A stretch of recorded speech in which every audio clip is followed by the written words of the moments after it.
Hi guys! Welcome back to our YouTube channel. I am Trisha. Ako naman si Marinette Pison. At ngayon may challenge kaming gagawin at ito ay tinatawag namin One Eat, One Question. At may yung mga pinaprepare namin mga food is base sa unang letter.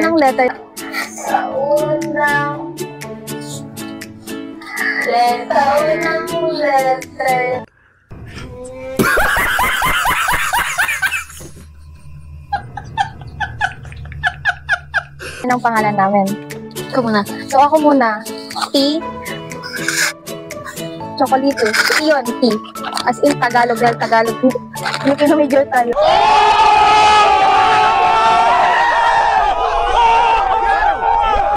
Next ay R. Regis. I is dalawang initin. S. Sumo. H, Hi-Ho, at A, Alibaba. Ako naman, Manette is M for marshmallow, A for Alibaba, N for, Naughty Bites, E, eggnog, P, stay hydrated guys, water. Pero tubig yan, H, happy, na green peas. So ayun, may mga pin-prepare kaming question sa bawat isa sa amin. Bubunot kami. Kada bunot namin is kakain kami. Iikutin namin yung mga food na pin-prepare namin. Alam mo ba, may binasa akong nobela. Ito yung pamagat na MacArthur ni Bob Ong. Alam mo rin, ako rin, may nabasa nung bakasyon na sinulat ni NBM Gonzales. Yung pamagat niya is Ang Hangin ng Mga Abril. Wow, ang kapal. Sa akin ang iksi lang guys. Kapal. Tapos may mga pin-prepare kaming mga tanong na base sa binasa naming nobela. Simulan na natin yung challenge. Pero sino mauna sa atin? Bato-bato, bigla na. 1, 2, 3, go. Oo, ikaw una. Spoilers. Bunot na ako. Bunot ka rin. Tapos sabay tayo kakain, pero ako muna unang sasagot. Yung tanong na napunta sa akin ay, sino ang author ng binasa mong nobela? Salitan natin. Sa akin naman ay, sino ang author ng binasa mong nobela? Uy, pares tayo, boy. Parehas, yalata. Yung una namin kakainin guys is Regis. Sarap.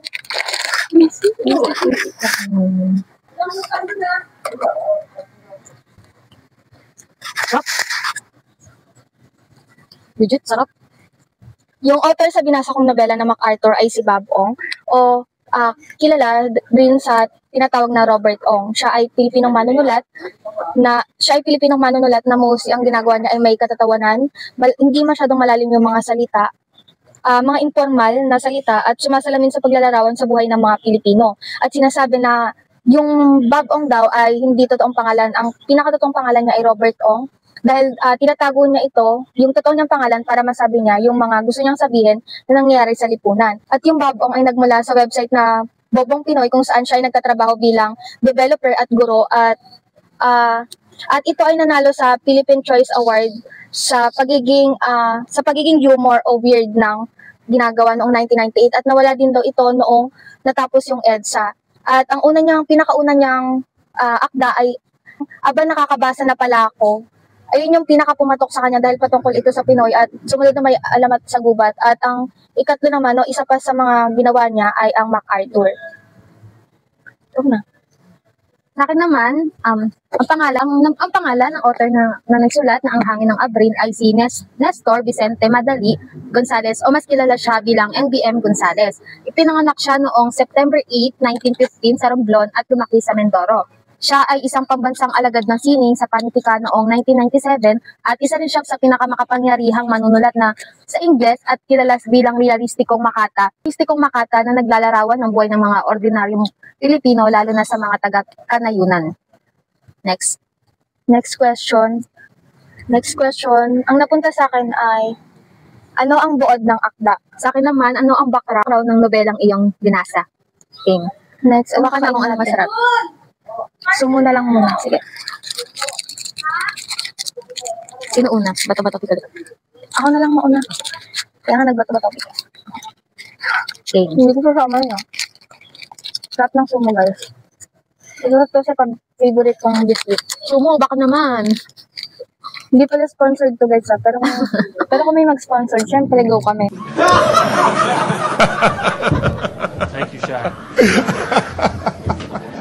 Sa buod ng MacArthur patungkol to sa apat na magkakaibigan, si Cyrus, si Noel, Voltron at Jim. Sila ay mga mahihirap na gumagawa ng paraan sa pamamagitan ng pagnanakaw para ma-survive nila yung bawat araw. At bawat isa sa kanila ay may dahilan kung bakit nila ginagawa yon. Si Cyrus, siya yung pinakabata pero siya yung pinakamatulin at madalas nakakatakas sa pulis. Marami siyang record dahil siya ay nagnanakaw pero nakakatakas siya sa pulis. Then ginagawa niya yung pagnanakaw dahil gusto niyang makatulong sa lolo niya. Siya yung napunta sa lolo niya. Marami silang magkakapatid. Yung mama niya is na sunog o namatay sa sunog habang yung papa niya ay wala na. Dati nakatira siya sa tiyahin niya, ngunit dinala siya ng tiyahin niya sa lolo niya na si Mang Gusto at doon marami silang magkakapatid at sa pamagitan nun ginagawa niya yun para masurvive niya at makatulong siya makabawas sa mga gastusin. Then si Noel naman, siya naman yung mahilig siyang magnakaw sa loob ng bahay nila. Yung ginagamit niya, yung mga bagay sa gamit nila, ayun naman yung mga binebenta niya. Tapos madalas silang mag-away ng kaibigan niyang panganay niyang ng ate niya dahil nga sa pagkukuha niya ng gamit at pinagbibintangan siya, which is totoo naman na siya yung kumukuha ng mga gamit nila para ibenta niya. Then si Jim naman, ito ay ano sinabi ko, Noel? Then si Jim naman, siya naman ay may asawa at anak at dahil kaya siya nagnanakaw dahil gusto niyang matustusan yung pangangailangan ng anak niya at ng kanyang asawa. At dahil nga si inamin pa dito ng asawa niya na buntis ito, kaya mas kinakailangan niya ng pera at sa pamamagitan ng pagbenta niya ng mga gamit na galing sa nakaw ay nabibigay niya yung mga pangangailangan nito. Ang last naman ay si Voltron, siya ay panganay sa 6 na magkakapatid at dito siya yung nagiging breadwinner sa kanila dahil nga marami silang magkakapatid, kinakailangan niyang gawin ng pagnanakaw at para magkaroon siya ng pantustos sa mga kapatid niya.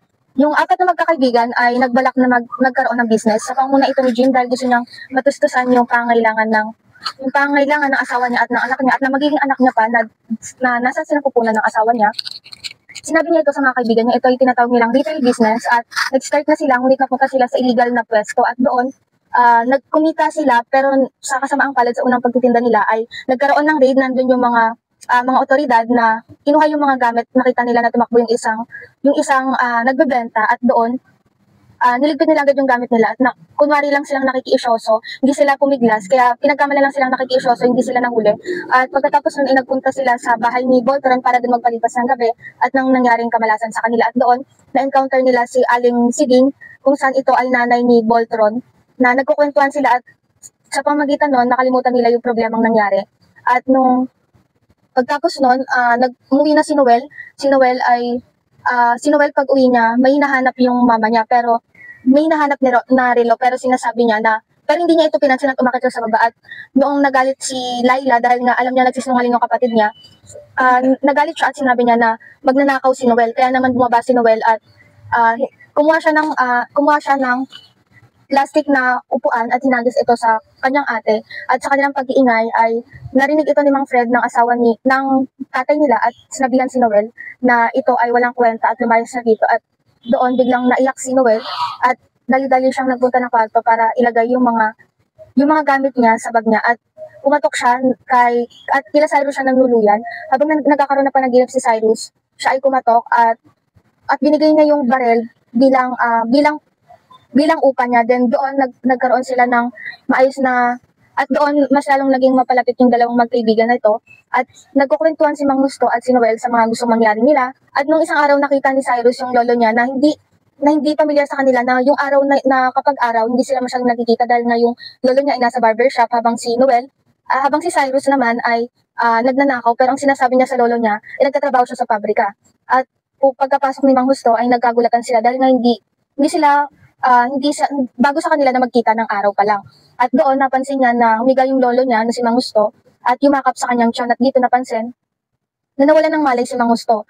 Mga nagdaang araw ito ay lumalapat na magayong paa niya at doon ay pinunta nila Noel at ni Cyrus sa ospital at dito kinakailangan na madialysis si Mang Gusto at kinakailangan na may mag-donate ng kidney pero sinasabi ni Cyrus na siya na lang magdo-donate at dito ay naisipan na naman niya na magnakaw ulit sa isang ale ng kwintas at ng mga cellphone at iba pang gamit. At ito ay ginamit sa isang palengke. Dito ay ninakaw niya sa isang ali at kinuha niya. Ginamit niya ito sa pambayad sa bill ni Mang Gusto. Wala pang isang buwan ay nakauwi na sila at nakapagpagaling. Naging successful yung operasyon. Then ang nangyari naman kay Noel ay sa pagkukwentuhan nila ni Mang Justo ay may binigay kay Mang Justo na blood pressure apparatus dito.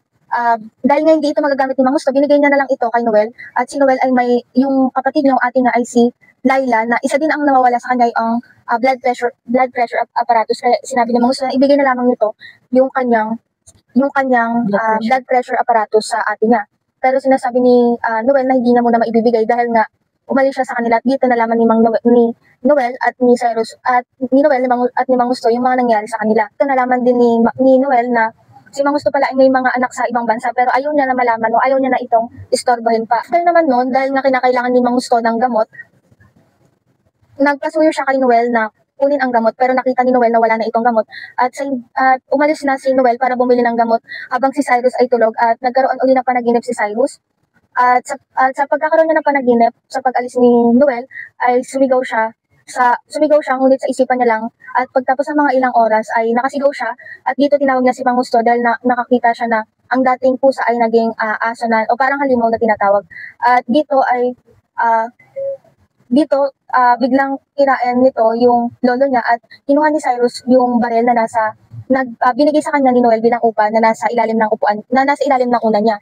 At dito binaril niya yung kumain sa lolo niya, pero nahuli na ang lahat dahil nabasag yung ulo at bumulagta na si Mang Justo. At dito nagulat si Noel dahil nga nakita niya, natulala siya sa naging pangyayari. After naman nun, si Noel naman ay nagpunta siya dahil nga sa nangyari, si Noel ay nagpunta sa kanyang pamilya dahil nga ito ay nare-request ni Mang Justo na pumunta na doon dahil wala namang ibang gugustuhin yung magulang kundi yung kapakanan ng anak. At dito, nagpunta siya at nakita niya yung pamilya niya na kumakain, at bumungad sa kanya ang tatay niya na sinabi na kumain ka na nangangahulugan para sa akin na ito ay tinatanggap siyang muli sa kanilang bahay. Habang si Jim naman ay pupunta sa Bicol kung saan doon talaga nakatira yung kanyang asawa, dahil nga umuwi yung asawa niya sa kakulangan ng pagbabayad ni Jim sa pangangailangan nila at pagbili sa mga ibang pangangailangan, dahil yung kuryente nila ay jumper lang at naikabit lang sila ng tubig o nag-iigib lamang din sila kung minsan. At dito umalis siya, nagpaalam siya kay Noel, ngunit wala itong inek dahil nga sa nangyari kay Mang Justo. At ang nangyari naman kay Voltron, sa kanyang kahirapan, nung pinakailangan niya na mangutang para sa bunso niyang kapatid panggatas, ay hindi siya nakautang kay Noel, hindi rin siya nakautang kay Jim. At dito nakita niya sa barangay Sikap kung tawagin, nandun si Edwin, na ito ay iniiwasan niya na tao dahil ito ay interpretasyon ko na ito ay nagbebenta ng droga. Ayun niya mapunta doon, pero dahil nga kinakailangan niya na makapagbigay sa kanyang bunsong kapatid at sa mga iba pa niyang kapatid, ay ginawa niya ito na napasok siya sa pagbebenta ng droga, at binibigyan siya ng pakete ni Edwin at Jules. At nung nasa hospital si Mang Justo noon, biglang tumawag si Jim at sinasabi na dun sa tulay sa May Creek na pagpunta nila ay nakita nila si Voltron, at nandun yung umiiyak nilang nanay na si Aling Siding. At dito na laman na baka pinatay si Voltron dahil nga nagbebenta siya ng droga. At masasakit ang mga nangyari sa kanila dahil sa kahirapan at hindi magandang lipunan. Sunod naman, ang background ng binasa kong nobela ay tungkol ito ay isang maikling nobela or long short story na isinulat ni M.B.M. Gonzales. Sinulat niya to noong panahon pagkatapos ng ikalawang digmaang pandaigdigan, at kadalasang inilalarawan ng nobelang ito yung normal na pamumuhay ng mga Pilipino sa kanayunan. At pinapakita nito yung mga partikular na hamon at pag-asa ng mga Pilipino sa pagharap at pagbabago ng panahon sa lipunan. Next question na kami, guys. Ano na kami? Pangatlong tanong. Sa akin, ang ikatlong nabunot ko, ano ang technique ng iyong nobela? Sa akin naman, ano ang mga tunggalian sa nobela? So, ano muna natin ano na kakainin natin? Tagal mag-decide. Ganyan siya, guys. Indecisive. Alibaba? Sige. Okay. Pala, guys, wala kaming maisip na A, kaya pares kaming alibaba. Yes. Ang hirap maghanap ng A na pagkain. Apple o Andox. Masyado kaming ma-arte para mag-ano. Hell no! Madalas namin kinakain yung alibaba sa room. Thank you, Ate Janine. Thank you very much! Ang sagot sa tanong ko na technique ng nobela ay parallel, dahil magkakaibang banghay, ngunit sabay itong nangyayari. At sa uri ng parallel, ito ay convergent na nagtatagpo ang bawat banghay. At isa din sa technique ay fate tragedy dahil nga lahat ng mga naging wakas ng kwento nila ng apat na magkakaibigan ay halos lahat sa kanila ay puro masasakit yung mga nangyari. Kaya naisip ko na fate tragedy ito. Pag fate tragedy, di ba pinamamatay? Hindi, parang puro pasakit ganun. Good. Continue. Tama. Ads lang yun. Ayun lang yun? Yung napunta naman sa akin, yung mga tunggalian sa nobelang aking nabasa. Tatlo akong nakitang tunggalian sa nobelang ito. Una, yung tao laban sa kalikasan. Pangalawa, yung tao laban sa lipunan at tao laban sa sarili. Una, yung tao laban sa kalikasan. Makikita dito sa nobelang aking nabasa na yung pamilya, lalo na yung mga magsasaka is humaharap sila sa mga hamon or sa pabago-bagong panahon sa lipunan natin. Dito, dahil nga magsasaka sila is hindi nila alam yung kung ano yung magiging daloy ng mga panahon. Maaaring maging maayos o maaari ring maging maulan na kung saan hindi sila makakapag-ani or makakapagtanim ng mga pagkain or yung mga binebenta nila sa kanilang baryo. Sunod naman yung tao laban sa lipunan. Nakalaban din ng pamilya ang ekonomiyang hamon, kakulangan sa oportunidad at sistemang panlipunan na nagpapahirap sa mga magsasaka.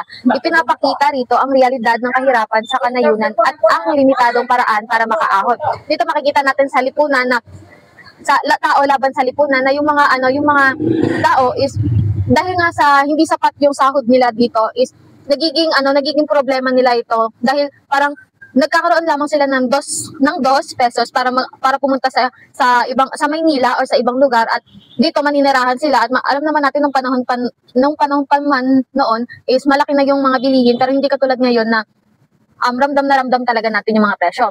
Last naman yung tao laban sa sarili.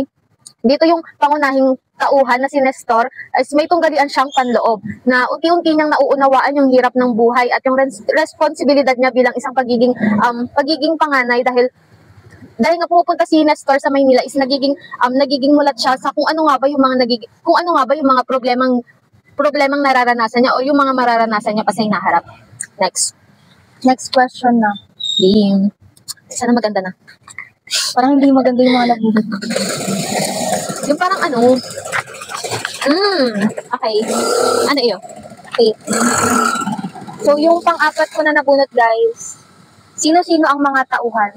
Sa akin naman, ano ang banghay ng iyong akda? Game. Simulan mo na. Kain muna tayo. Anong next?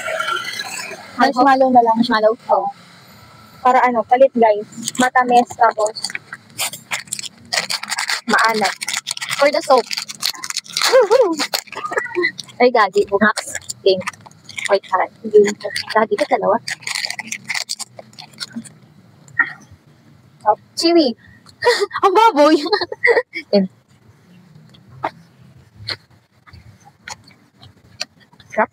Yung mga tauhan sa akda ko ay si Cyrus, yung sinabi ko kanya, siya yung pinakabata, pinakamatulin, maraming record sa pulisya pero nakakatakas dahil nga matulin siya. At tinuprove siya ni Mangusto o ng lolo niya dahil nga marami silang magkakapatid at wala na siyang magulang. Si Voltron o tinatawag na Denver Cantoyan, siya ay panganay sa 6 na magkakapatid, may ina na balo na si Aling Siding at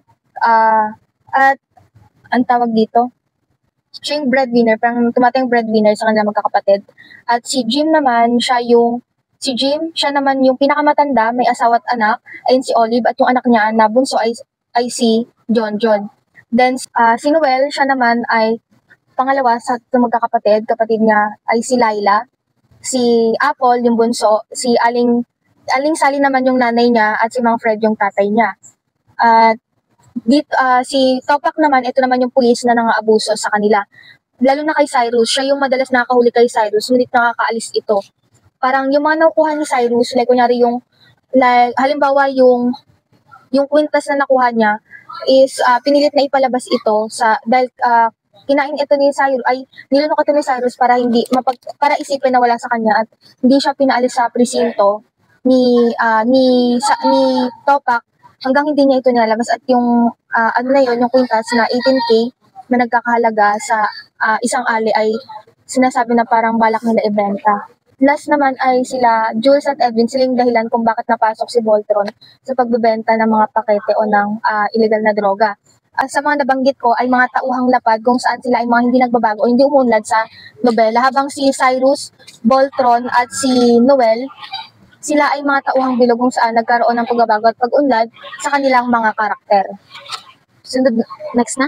Next na ito. Sunod naman ay ano ang banghay ng kwento? Ito makikita natin sa simula ng kwento is pinapakilala lamang kung anong klase nga ba yung pamilya ng pamilyang kinabibilangan ni Nestor at yung kung gaano katahimik yung kanilang pamumuhay sa baryo habang dumarating ang panahon ng Abril sa gitna dito pagmamasid ng bata sa hirap ng kanyang pamilya, gawaing bukid at mga suliranin sa kabuhayan. Dito nakita natin na sa kalagitnaan ng kwento is yung kapatid na babae ni Nestor is namatay siya dahil sa hindi malaman na sakit at pinapaniwalaan nila na dahil nakulam daw ito kaya ito namatay. Sa wakas naman ay pagkamulat ng pangunahing tauhan sa realidad ng pamumuhay na puno naman ng hamon. Dito dahil nga nakapag-aral si Nestor is unti-unti siyang namumulat sa realidad na hindi perfect yung kanilang pamumuhay sa baryo, na kung saan is paglabas nila ng baryo nila is marami pang bagay na kanilang kakaharapin at kanilang masusubukang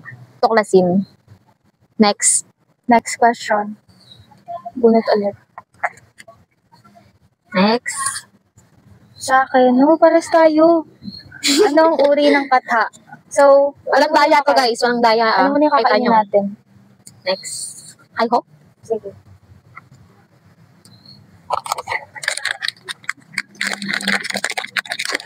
Ayaw mo buksan. Bakit ayaw? I think kailangan ito kagatin. Joke lang. Ito yung isa sa napagkasunduan namin, guys. Sagutin ko na, yung uri ng katana na napunta sa akin ay realistic fiction o social realism, kung saan kitang-kita naman sa pagkakakwento ko na ito ay literal na nangyayari sa ating lipunan, kung saan may mga magnanakaw, pero behind that, hindi lang sila nagnanakaw para sa sarili nila. May mga gusto silang buhayin at gusto nilang makatulong sa kanilang pamilya dahil nga hindi nagagawang gustusan ng kanilang mga magulang. Dito makikita natin na ang bawat mga tauhan ay salat sa kahirapan, walang opportunities, education, mas pinipili nilang magnakaw na lang kaysa mag-aral.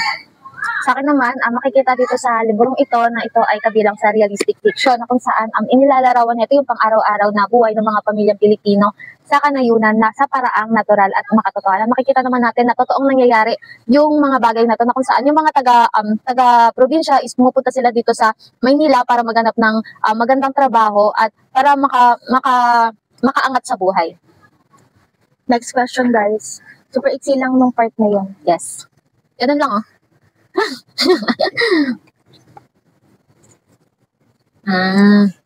Sa akin, ano ang background ng binasa mo? Sa akin naman, saan ang mga tagpuan sa nobela? Simulan na natin. So, ano Ika na, Be. Ika talaga, Be. Ano, bes? Mini, may mo. Sino ang kakainin dito? Sabi ng sino? Ulit. Mini, may mo. Ano ang kakainin dito? Sabi ng Grisha? Dito. Mini mo kasi. Hindi, nakakita ka. So, ayun na. Ako lang. Ano ako yun? So, yung background ng nobela na MacArthur ni Bob Ong, Arthur ay nagpakilala sa linyang I Shall Return. Dito nakapaloob yung mga nangyayari sa lipunan na parang sumasalamin sa kung ano yung mga sitwasyon na nangyari sa mga Pilipino. At makikita naman natin yun sa apat na magkakaibigan. At nakapaloob din dito kung paano na mula noon hanggang ngayon pa rin ang pinaka-problema sa ating lipunan ay ang kahirapan dahil sa mga nangungurap. Tanggalin na yan. Dahil sa mga nangungurap at sa government natin na kung minsan hindi nila nabibigyan ng importansya yung mga may hirap na tao. At sa pamagitan noon, gumagawa na lang yung mga ibang tao ng mga other way na sa tingin nila ito ay makatutulong sa kanila para makasurvive sa araw-araw. At ito ay isang novelette o novelita na may 7,500 to 17,500 na salita. At sa tingin ko ito ay katang pampanitikan na kung saan gusto ni Bob Ong na mamulat ang mga magbabasa ng kanyang akda na mamulat kung ano yung reality na makikita sa ating lipunan. At may kita din naman natin sa pagbasa nun dahil nga informal yung wika na ginamit dito ni Bob Ong. May dalawang tagpuan akong nakita dito sa nobelang aking binasa. Una, yung kanayuan kanayunan o yung baryo. Dito lumaki yung bida nating karakter na si Nestor. Dito siya nag-aral, dito siya nakahanap ng pag-ibig niya, kaso hindi sila nagkatuluyan. Ouch. Sakit. Tapos sunod sa panahon ng Abril, yung panahon ng Abril, dito nagaganap yung lahat ng mga magagandang details sa buhay ni Nestor. Ngunit napansin ko dito sa panahon ng Abril, kada aabot yung Abril is may nangyayaring masama sa pamilya niya o sa sarili niya. Dito makikita rin natin sa tagpuan na to yung pumunta siya sa Maynila. Dito siya nanirahan sa tito niya para mag-aral sa mga universidad nung nasa college na siya. Next. Good. Kasi masakit dahil na. Kasi natutulog na Okay. ako. Okay, talaga yung pinakamasakit. So, I don't cry. Oy. Baka masakit. Next question. Konti na lang, guys. Sa akin, ano yung mga tunggalian dito sa nobela? Sa akin naman, ano ang technique ng iyong nobela? Alamin natin. So, hindi. Kakain muna pala bago Yes. sumagot. Halos matatamis ba? Or happy muna? Tubig. Sige, tubig. Water break, guys. Yes. Water break. Stay hydrated. Kasi hindi siya mabuksan, guys. Mabuksan.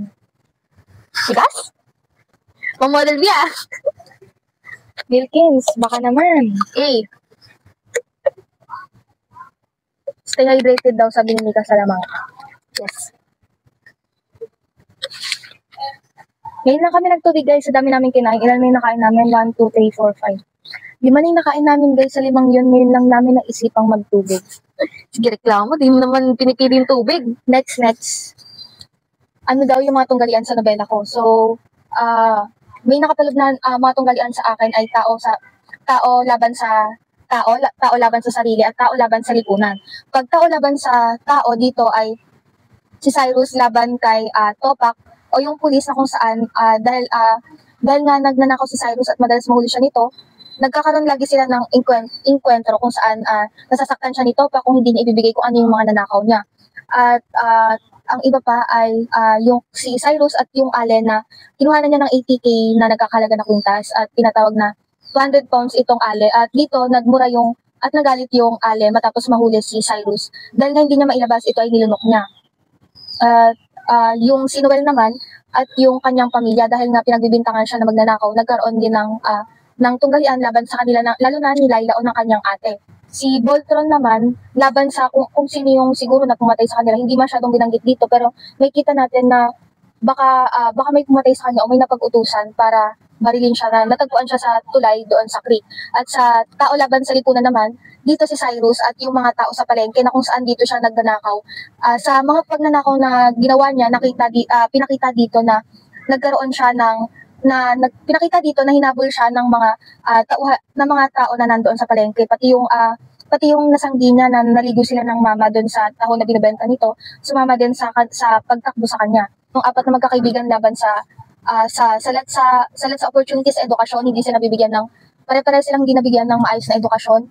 Gayun din yung 4 na magkakaibigan laban sa krimen o yung pagdodroga, dahil nga sa kahirapan nila, sa buhay nila, nagawa nilang magnakaw at gumagawa sila ng krimen sa pamagitan nito, nabibigyan nila natutustusan nila yung pangailangan ng mga pamilya nila, and also napapasok sila sa pagdodroga na ginagamit nila iyon para mawala o mabawasan yung mga isipin nila. At sa tao laban sa sarili naman, si Cyrus laban sa sarili niya dahil nga sa tuwing nagnanakaw siya, nagkakaroon siya ng laban din sa sarili niya kung ano ba yung kailangan niyang gawin, kung saan siya pupunta. At dito minsan kapag nagkakamali siya kung saan siya nagpupunta ay madalas nahuli siya ni Topak o ng pulis na nang-aabuso. Then si Jim laban sa kanyang responsibility o sa sarili niya dahil nga kinakailangan o nagre-recommend na yung asawa niya na magkaroon naman ng pangarap sa kanila, nagkakaroon siya ng frustration na kinakailangan niyang matustusan yung pangailangan ng asawa niya at ng anak niya na si John. At si Noel naman ay Noel laban sa sarili niya dahil nga madalas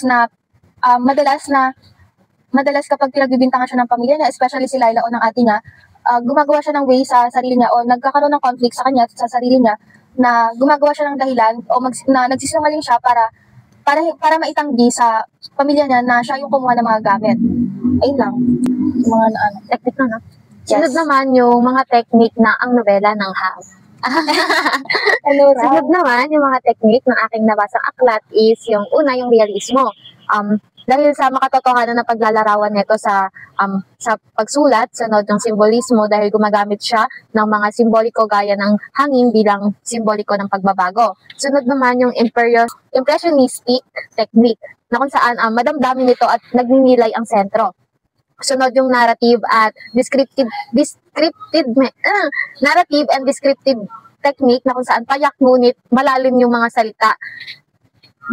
salita sa pagsasalaysay niya. Sunod yung observational, dito nakabatay lamang yung pagsulat sa pagmamasid ng isang bata. Last yung minimalism, ito yung simple ngunit makapangyarihang wika yung mga ginagamit ito na kung saan pwede siya makapaghikayat sa mga mambabasa sa kung ano yung mga dapat gawin at dapat iwasan. Next question, guys. Parang hirap na yan, Gia. Unti na lang. Next. Oh. Ano yung nagustuhan mo sa akda? Sa akin naman, ano ang buod ng akda? Ano next sa kainin natin? Happy? Happy? Yes. Go. Dapat kulay green. Oo, mostly kulay green, pero dapat na pagkasundoan namin sa happy, dapat Yung kulay brown. na maanghang. Yes. Kaso late na namin nakita. Walang tinda dun sa south. Kaya nagpunta kami sa Secret. Talaan nyo. Sarap. No? sarap din pala green peas. Bagong labas ata ng happy. Sarap. Mostly Manilang talaga. So, ano yung tanong ko? Ano yung nagustuhan mo sa akda? Nagustuhan ko sa akda is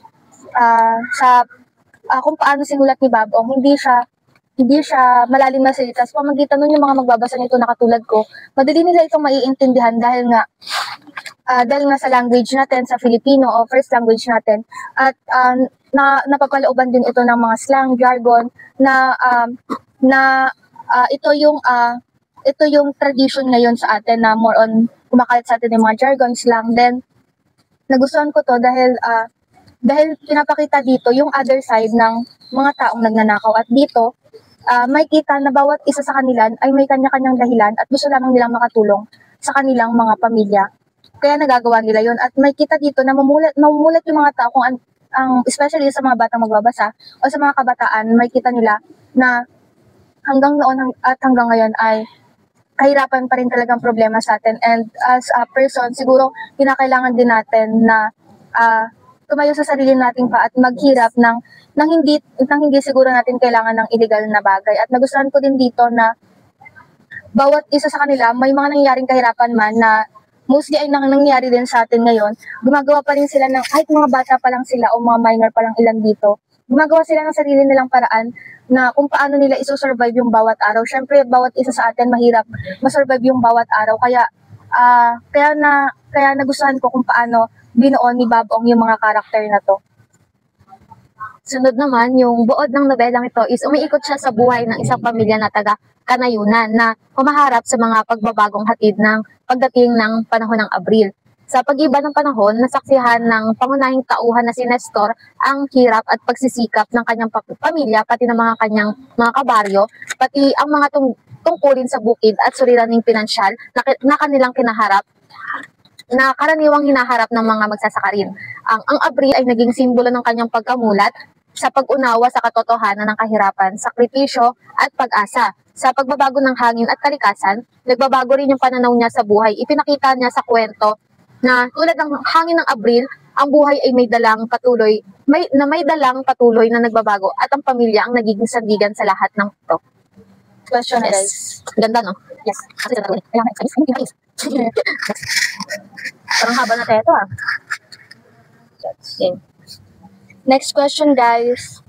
Nabunot ko ay saan ang mga tagpuan sa nobela? Sa akin naman, ano ang nagustuhan mo sa akda? Game. Mga kainan natin. Dalawa na lang to. Ay, hindi ito. Eggnog or inipit? Eggnog muna. Eggnog. Eggnog. Bungol. Akala ko Bungol mag-ano siya, pa eh. guys. Comment down below. Game. Ako lagi pinagbubukas na, guys, na para bang. Sorry. Minsan na lagi pina-princess treatment siya. Like, Sorry. princess treatment din kaya ako. No. Secret. Tangka. Abangan. Ano Ganda, pa ganda. yung tanong ko? Ano yung tanong ko? Tagpuan. Inom mo na ako. Go.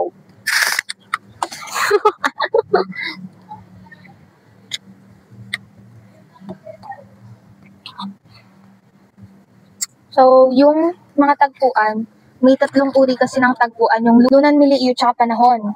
Sa lunan, dito yung kalye, squatters area, kubo, bahay ni Cyrus, bahay ni na Noel, bahay ni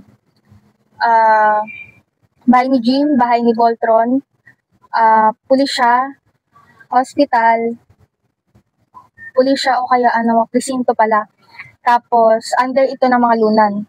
Under ito ng lunan. Sidewalk, compound, dampa, sa creek, sa tulay, tapos sa sementeryo, at iba pa. Then sa milieu naman, dito dito pumapasok yung lipunan o community na salat sa opportunity at na pinapapalooban ng kultura na parang nagiging kultura na sa mga magkakaibigan ng paggawa ng krimen. At sa panahon naman, dito yung 3 p.m. nung lumabas si Noel para kumain. Then wala pang isang buwan ay nakalabas na at nakauwi na si Mang Husto. Tapos yung araw, kada araw o wala pa yung araw, hindi pamilyar sa kanila na magkita noon ni Cyrus at ni Mang Husto. Tapos nung kinabukasan noon na nangutang si Voltron panggatas ng kapatid niya kay Jim at kay Noel. Tapos nung kinabukasan naman, nakita ni Noel si Cyrus na nakatambay lang sa bahay pero hindi niya alam na binugbog ito ng pulis dahil nga sa pagnanakaw nito. Ayun lang yung mga tagpuan. Sa akin naman, nagustuhan ko yung akda na to kasi matapat siya at simple lang yung mga salitang ginagamit. Hindi siya gumagamit ng mga magarbong salita para mapatunayan na maganda yung isang akda. So dito sa librong to is gumamit siya ng mga mababaw tapos madaling maunawaan ng mga salita. At nagustuhan ko rin ito kasi nilalarawan niya talaga kung paano nga ba yung pamumuhay ng mga taong naninirahan sa kanayunan. Na kung saan is inilarawan niya dito na hindi nga madali na tumira sa kanayunan kasi even na marami silang sources is hindi pa rin sapat yung mga yon kung wala kang pera. At mahirap din yung transportation nila. At kung pupunta naman sila dito sa Maynila is hindi rin nagiging madali agad-agad yung buhay nila. Kailangan pa nilang mag-aral at para sumikap. Ayun, kailangan pa nila magsumika para umangat yung buhay nila at para makamit yung mga pangarap nila. Next. Parang haba niya masyado, no? Siyempre, tayo kasi last, na yan. Alam mo na, parang something, alam mo na. Sige. Sige. Mahaba din to for me kasi naalala ko. Yung akin ay ang banghay ng iyong akda. Sa akin naman ay sino-sino ang mga tauhan dito. Ano naman kakain natin? Alibaba or inipit? Siguro Alibaba muna. Alibaba? Kakataas naman ng Alibaba. Inipit pala, inipit. Yes. Sorry. Tig-isa kami guys. Pinipray ko talaga to para tig-isa kami. Pinapili na pa ako kanina nung nasa main kami kung ano daw. Kung orange, ay yung kung yellow or yung green. Tapos yun, napagsunduan namin ng green. Kasi masarap siya buko pandan. Yes, kasi halos yung mga food namin is kulay green. Pero hindi namin favorite. Yes. Support Lemon Square kasi malapit tayo dito. Wow. Game. Sponsor jar. Binayaran ka ba ng Lemon Square? Sorry Uy, katabi nga yun ng alma mater mo ng high school eh. Parang hindi mo naman alma mater. Hindi talaga. Mahal maningil. Nambabash ka. Porket SSB Banghay ka, na, papansing ka pala.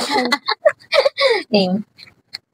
So yung banghay kay MacArthur ni Babong, una ay, ito yung kakaibang nobela na nabasa ko, kumbaga, nasa gitna na agad siya, parang nasa tunggalian kung tawagin din. Dahil sa unang pagbasa ko ng nobela, si Cyrus nagnakaw agad siya kay Allen at tinatawag ko na sinasabi nilang 200 pounds o tinatawag nilang mataba. Ninakaw ni Cyrus yung kwintas dito at after nun, nahuli siya at pinalabas sa kanya yung kwintas dahil nga syempre siya yung tumatakbo, so siya yung paghihinalaan pero nilunok niya. At sa huli din, nilunok niya ito at kinuha ni Topak o ng pulis. At sumunod naman, na nagsiksikan sa kubo yung mga magkakaibigan dito, nagkukwentuhan sila at after naman nun, umuwi naman si Noel at kiyatok ito ni Aling Sali na kanyang nanay para kumain. Next naman, lumabas si Laila para hanapin yung stethoscope niya at dito nga na pinagbibintangan niya si Noel na ito yung kumuha pati yung 500 niya sa wallet, pati yung camera din ng kaibigan niya. Which is totoo naman na si Noel talaga yung mga kumukuha nito. Then next naman na sa banghay ay naglilinis si Cyrus sa kanilang bahay. Gumagawa siya ng mga bagay para like inayos niya yung upuan nila para anong tawag dito? Makuha o mahanap. Hindi. Para maubos yung oras niya doon or hindi siya ma-bored. Tapos dito nagkita sila ng lolo niya. Dito yung sinasabi ko kanina na hindi familiar sa kanila na magkita. At dito nakita nga, pag uwi na to, ni Mang Husto ay galing sa barbershop, umuwi agad ito. Dahil sa may nararamdaman ito pero tinanong ni Cyrus, wala naman daw. Next naman, kinabukasan nambulaw si Voltron para mangutang kay Noel at kay Jim. Nagbebenta din siya ng gamit niya pero wala silang mabigay at hindi sumasagot ang mga ito, hindi sumasagot ng mga time na to at dito nga na sinisitan siya ni Edwin. Tapos dito dahil nga nakilala niya si Edwin, pinakilala si Denver or si Voltron sa kay Jules. Tapos dito binigyan siya ng 5K ni Jules para pamasahin nila at after naman noon nung mga ilang araw naman nagbigay siya ng parang pagkain o biyaya sa mga kaibigan niya, nagsama-sama sila, nagkwentuhan. Tapos naman si Noel tulog siya tapos 3 PM lumabas siya para kumain. Tapos bago mo na yon, tiningnan niya yung kwarto ni Laila, yung ate niya, tsaka yung kwarto ni Aling ng nanay niya pero para kumuha o tumingin kung anong pwedeng gamit doon. Pero nakita niya lang yung wallet ng kanyang bunsong kapatid na Hello Kitty kung saan may laman itong 20 pesos at pinagtsagaan niya na lang ito. Nagkaroon ng panaginip si Cyrus nagkaroon siya ng panaginip siguro sa kanyang pagkakaroon ng sa kanyang mga depression siguro sa pag-iisip niya sa mga nangyayari at sa mga kahirapan ng mga nangyayari sa kanila. Si Jim nagpunta kila Noel pero bumalik uli siya sa bahay nila tapos nakita niya si Olive tsaka si John na nagbabalak umalis pumunta sa bahay mismo kung saan talaga nakatira si Olive. Sa hindi pang karaniwan nagkita uli si Mang Husto at si Cyrus sa kanilang bahay. Dito ay humiga si Mang Husto na nakayakap sa kanyang tiyan at dito nga ay dinala si Mang Husto sa ospital at after naman noon nagtanong si Cyrus kung may perya sa kanila. Kung may perya pang bukas and nagperya sila then sa pag-uusap nila na nabanggit ni Jim yung pagkakaroon ng business. Yun yung retail business na sinasabi ko kanina at dito ngayon nagkaroon ng raid. Then nagtumuloy sila sa bahay nila Voltron para magpalipas ng mga pangyayari. Dahil nga sa pag-uwi nito galing sa eskwelahan ni Noel, pagkagaling niya sa inuman nila Voltron na magkakaibigan, umuwi siya, tapos tinanong sa kanya ng nanay niya yung relo pero hindi siya nagsasalita. Tapos nagalit siya dahil nga narinig niya na sinabi ng ate niya na magnanakaw ito at tinagis niya yung upuan at dito ay napaalis siya ng tatay niya. Minsan lang magsalita na sinabi sa kanya na wala siyang kwentang tao at umalis siya dito. At dito, nanaginip na naman si Cyrus at sa pagkakaroon niya ng panaginip, nagising siya dahil sa pagkatok ni Noel. At dito siya nanuluyan at binigay niya yung baril bilang kanyang upa. Sa iskinita, doon nagpunta si Edwin tsaka si Voltron dahil nga sinama siya nito dahil gusto niya magkapera. At tutulungan siya ni Edwin pero sa pagbebenta ng illegal na droga, nagpunta sila dito magkasama sila at dito nakita nila si Jules. Dito yung may bago na namang pera si Voltron dahil nga sa binibigay sa kanyang sideline nila Edwin. At dito magkasamang kumain si Noel at Cyrus sa binigay na biyaya ni Voltron. At doon na napansin nila na namaga yung paa ni Mang Husto at dinala nila ito sa ospital. At after nun, gumaling ito nang wala pang 1 buwan. Umuwi sila. Ba't matagal? Anong matagal? Yung pagaling. Wala pang 1 buwan umuwi na sila kasi nagkaroon ng operation. Tapos gumawa ng paraan si Cyrus siya yung nagbigay ng kidney niya. Nagnakaw uli siya para pang bayad sa bill. Dahil nga sinasabi yung session daw noon ay 3K. Tapos 3 tatlong beses pa sa 1 linggo. So para sa kanya mahirap yun. Kaya siya na lang nagpulsige para sa pangtustos ng kanyang lolo. Tinawag si Noel at Cyrus sa ospital. Tapos dito nakita nila na si Voltron ay pugotang ulo sa may tulay sa creek. At dito na namatay si Voltron, nakita sila ni Aling Siding. Nakita nila si Aling Siding na umiiyak. At after naman noon, sa hindi inaasahan na sa pagkukwentuhan ni Noel at ni Mang Husto, dahil nawala ng gamot si Mang Husto sa gitna ng pagkukwentuhan nila, naalala na iinom ito, bumili si Noel at pagbalik niya, ay wala na ito o namatay na. At after naman noon, nagkita sa labas ng bahay ni Cyrus, si Noel at si Jim. At dito nagpapaalam si Jim na pupunta na siyang Bicol, may dala siyang traveling bag. Pero hindi ito masyadong nagkapansinan dahil nga sa mga sunod-sunod na pangyayari sa kanila. At dito naman ay umuwi na si Noel sa kanilang bahay at naramdaman niya o sa pamagitan ng mga sinabi dito ni Bob Ong ay na bilang interpretasyon ko na tinanggap uli siya ng pamilya niya. Sunod naman yung mga tauhan sa akda. Una, yung pangunahing tauhan, wala siyang pinaka-specific name na kumbaga, tinatawag, sinerch ko kasi siya. Tapos lumabas lang na semi-autobiography na kung saan parang pinonek siya dun sa author, kaya pinangalanan na lang siya bilang Nestor. Tapos, tinignan ko siya bilang tauhang bilog na kung saan nung nagkaroon na siya ng kaalaman is nagbago yung character niya kasi 'di ba dati parang kung ano lang yung binibigay sa kanya ng panahon, ganun lang siya. Pero nung nagkaroon siya ng kaalaman, nagkaroon siya ng knowledge is parang sinasaliwa niyo na kung ano yung mga mangyayari. Tapos sunod yung pamilya niya, ito pa tauhang lapad, sila yung kumakatawan sa kahirapan, sakripisyo at determinasyon ng mga pamilya magsasaka. Sila yung yung tumayo bilang sumusuporta sa pangunahing nating tauhan na si Nestor. At yung iba pang tauhan, gaya nung mga kapatid ni Nestor, tapos yung mga taga-baryo niya, tauhang lapad din siya. Sila yung nagpapakita ng kultura, pamumuhay, at komunidad ng kanayunan.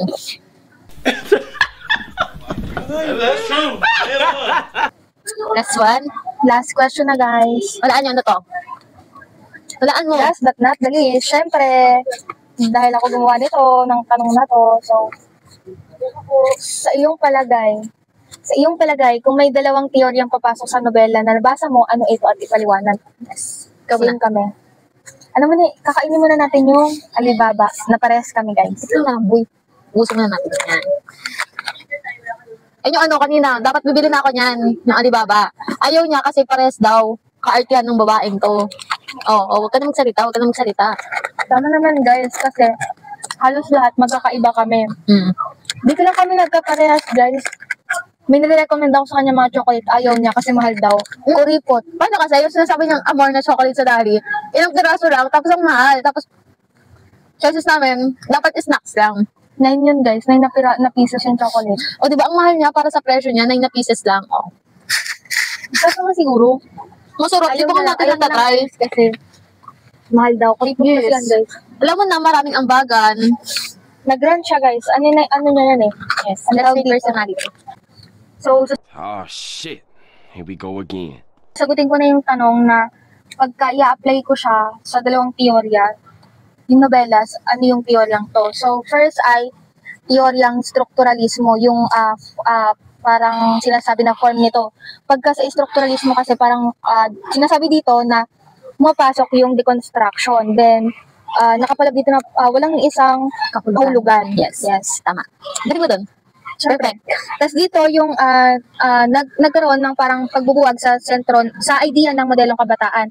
Dahil sa traditional na narrative yung kabataan yung pag-asa, kinabukasan, kabutihan. Pero sa nobela, binubuwag yung ganitong idea dahil nga yung apat na magkakaibigan, sila yung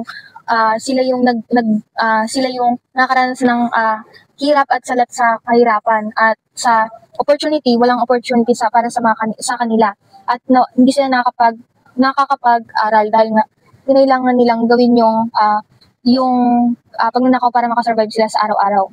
Tapos dito naman yung sa binary opposition na kung saan pumasok din to sa strukturalismo kay Claude Lévi-Strauss. Dito makikita natin yung pagnanakaw ni Cyrus. Nagiging masama siya pero dito nakikita na ginagamit niya yung nagiging way yung pagnanakaw para makasurvive o survival sa kanila. Yes. At sinasabi dito na yung pagnanakaw niya ay para makatulong sa dialysis ng kanyang lolo na si Mang Justo. At yung pagnanakaw sa batas, ito ay krimen, pero para sa kanila, ito ay nagpagliligtas sa buhay ng isang tao, particularly kay Mang Justo. Then yung droga ay nakakasama, pero sa nobelang ito, yung droga para sa kanila ay nakakatulong para makaiwas kung ano yung isipin nila. Yung kabataan o mga bata, mostly sila yung makulit at rebelde, makukulit. Pero dito sa nobela, sila yung pinaka nakakita ng kalinawan kung ano yung mga nangyayari sa lipunan sa pamagitan ng mga naging karanasan nila. And dito, sinasabi na hindi si Bob Ong yung mismong gumagawa ng interpretasyon o kahulugan, kundi tayo mismong mga mambabasa.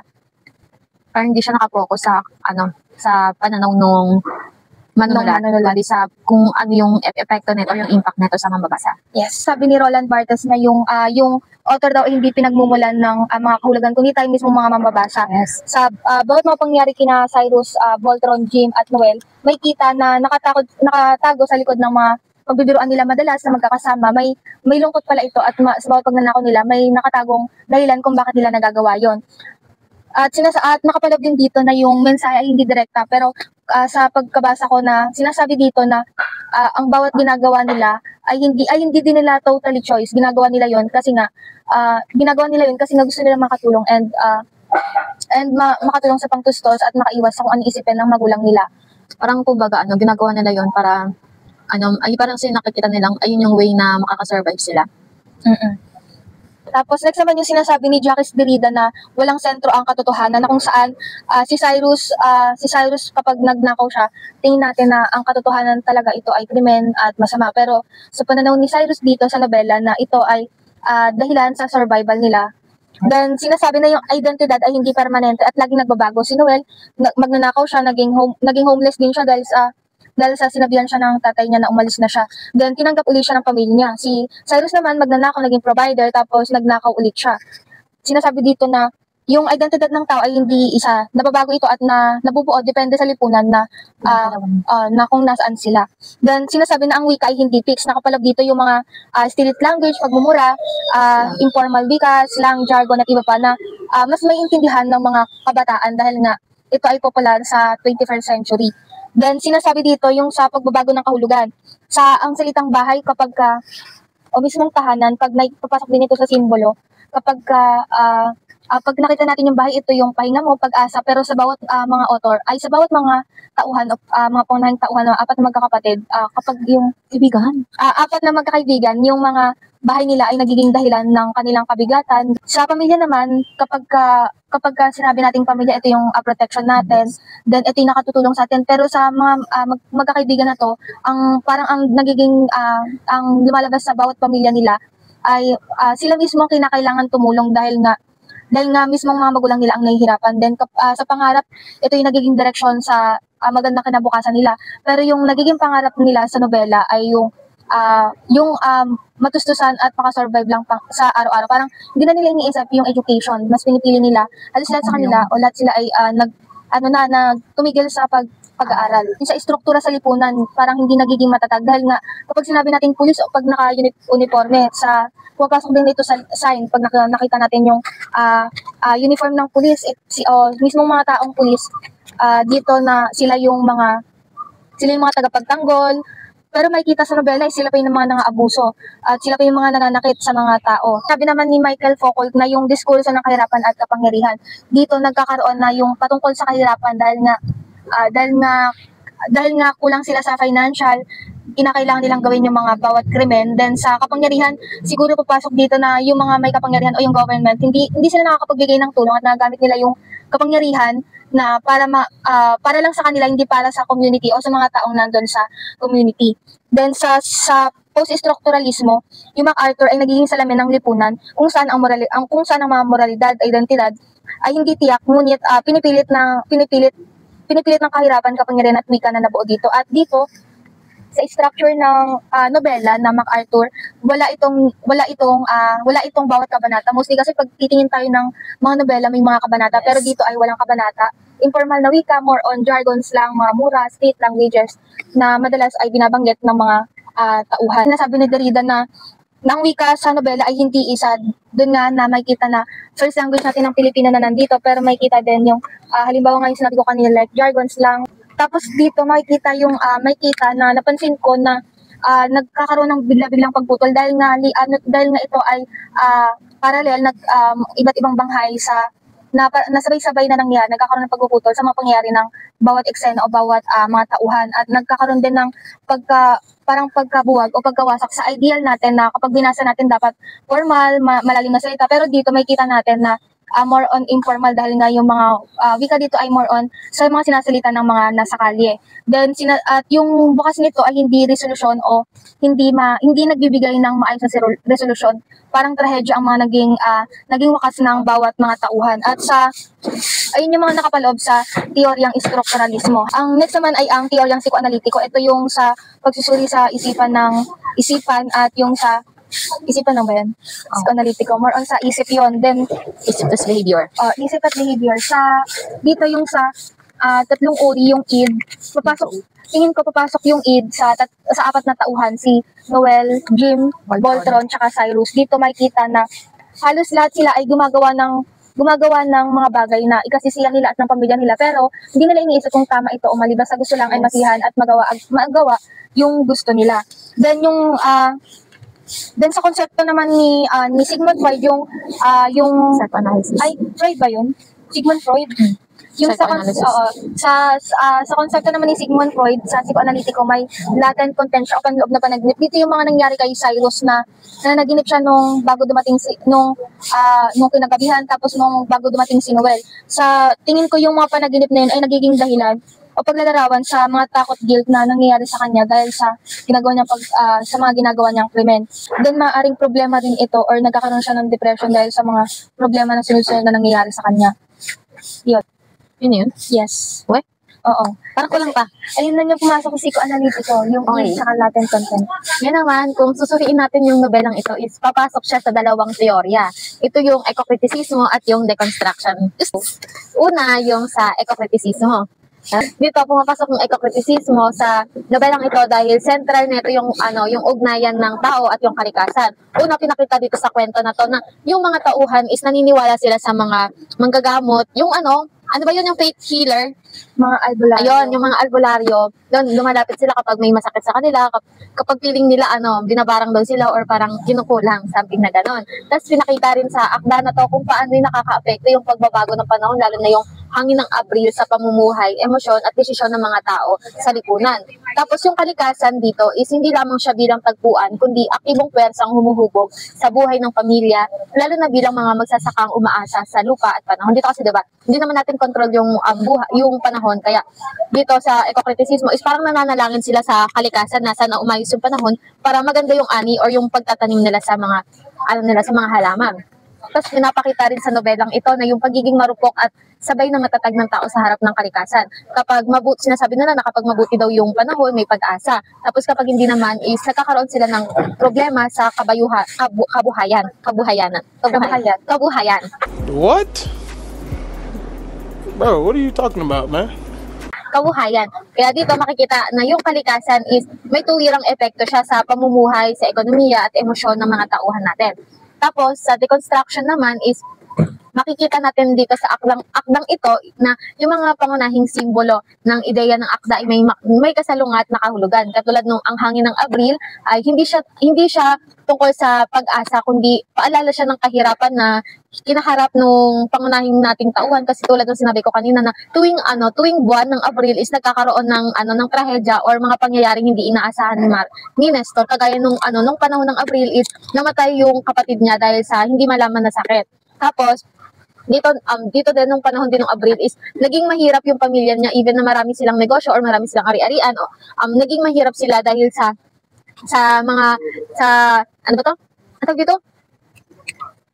pagbabago ng ekonomiya ng bansa natin.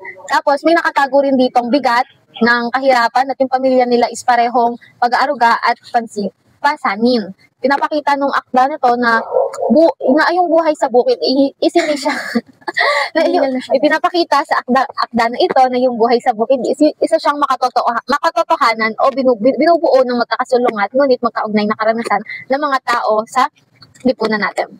Ayun lang. Try mo basahin to, maganda to.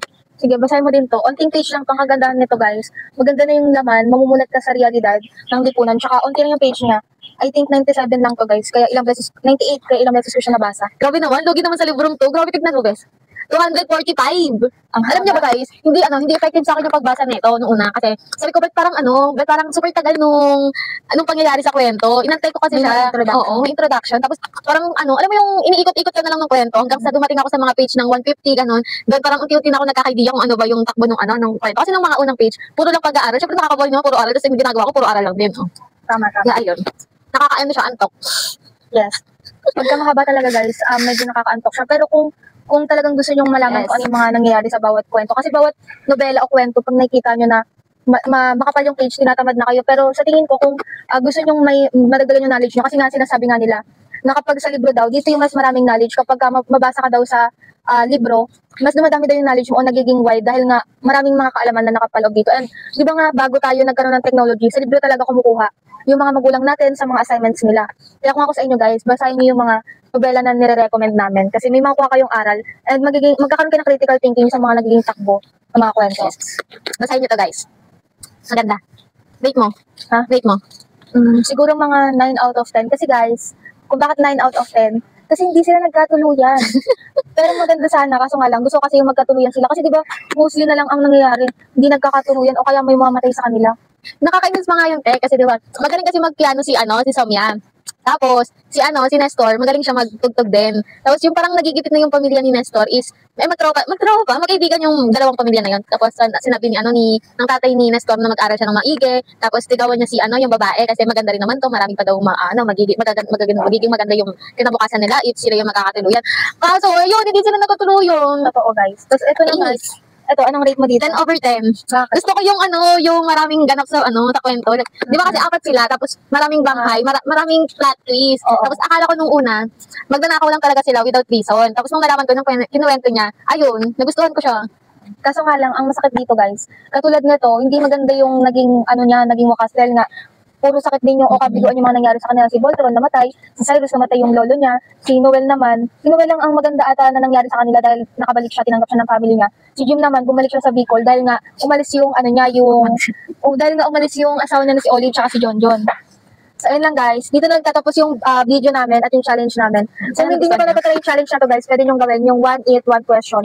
Kasi mostly, di ba, 1 shot, 1 makeup. Ayun dapat guys, pero Hindi kami nainom. Yes, hindi kami nainom. Tapos, parehas kakaiba naman kasi Yes. mostly ayun yung ginagawa. So, para may twist.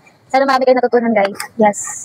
Like nyo to. Pag hindi, wag. Huwag niyo pa nakalimutan mag-like, share, and subscribe sa YouTube Yes. channel namin. Di ba, Makikita tao? nyo dyan. Makikita May nyo guest kami dyan. dito, Marami guys. kaming guest guys na lumalapit dito. Hello ka, Akala nila guys na parang nakain lang kami pero Yes. behind that nagre-review ng mga novel. Akala nila guys, dito? Vlogger kami. Yes, like parang literal na content creator. Natutuwa kami dun sa lalaki kanina na bata. Sabi niya, ate vlogger kayo? Sabi niya, vlogger kayo. Tapos may mga sinasabi siya sa amin. Yung mga tinatanong pa, tapos guys, ang kagandahan nun, yung mga bata na lumalapit dito, Nakikinig sila. Tapos parang kung makikita natin yung mga bata dati, more on laro lang. Pero dito, tingin ko yung mga bata is parang namulata din sa reality na narinig nila yung droga, yung pag nanako sabi niya, bawal yun, ganyan. Yes. Narinig namin dito na sinasabi ng bata. So which is, kahit bata pa lang sila, mulat na sila, alam na nila kung ano yung tama o mali. Tama. Kaya maganda talaga tong novela guys. Yes. Basahin niyo to.